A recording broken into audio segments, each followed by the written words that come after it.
Hey you guys, it's Crystal from the Abundantly Blessed Homestead, where we use the wisdom of our ancestors to make amazing, nourishing, delicious meals for our family and grow some of our own food. I just got in because I just recorded the video you're just about to watch, which is a garden tour. So first, a couple of things. First of all, weeds are horrendous right now. When I'm bringing in a ton of produce, weeding goes by the wayside. So don't judge me for my weeds. I already know they're there, all right?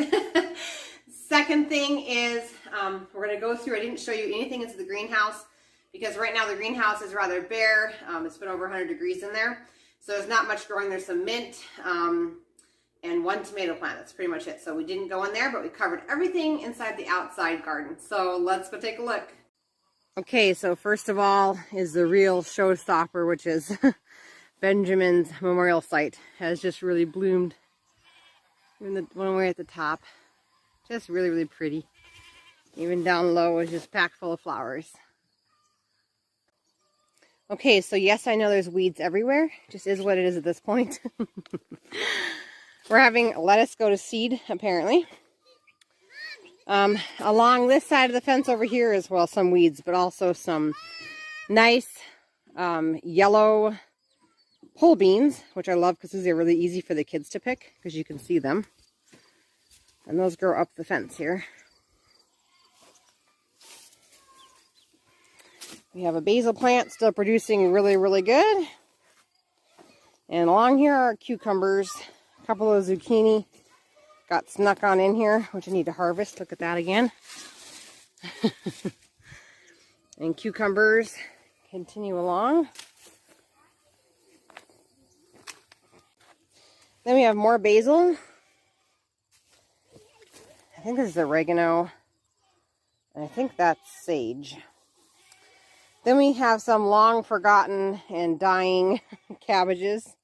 Not a good scenario. They got really neglected this year. I'm not sure I can even use what's left.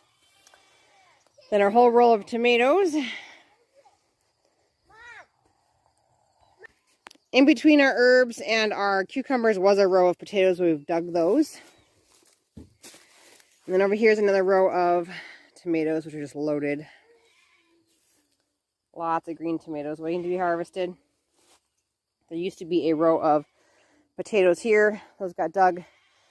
And then some zucchini plants. I see one big gigantic zucchini over here that needs to be helped off the plant.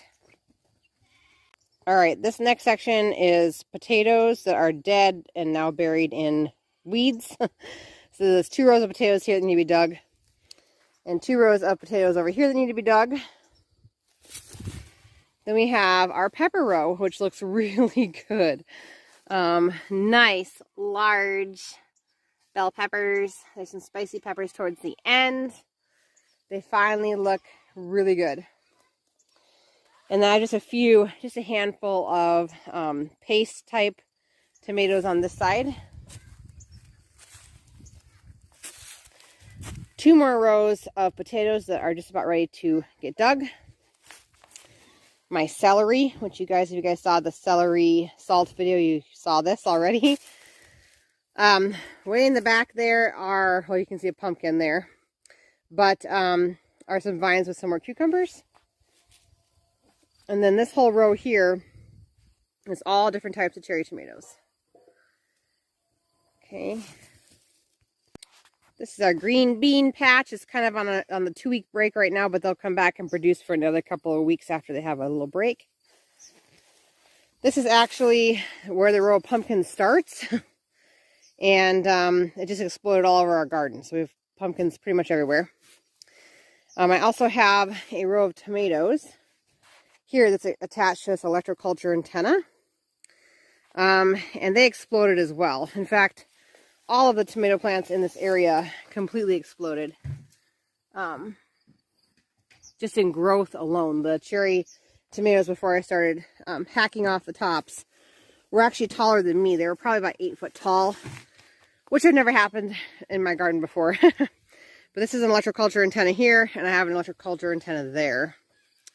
So there's quite a bit of energy in this area in general, and I think that really helped. So some more pumpkins just here and there. A butternut squash down there. This is actually another row of tomatoes, but it's been buried by squashes and pumpkin. And then this whole area I can no longer even get into by foot. This is a mix of pumpkin, acorn squash, butternut squash, and spaghetti squash. This whole huge area here. There are quite a few adult grasshoppers in my garden. I need to do another mixture of spray that basically kills them instantly. It's a mixture of neem oil and Dr. Bronner soap and some water. And when you spray it on them, they'll be dead in the morning. So I need to come through and spray as many as I possibly can while they're sitting still and take care of that issue. Alright, if you guys like this video, please give it a thumbs up. I don't monetize my channel, but giving it a thumbs up kind of gets the video out to more people. So I really appreciate your help with that. And I will see you guys in the next one. Thanks so much for watching.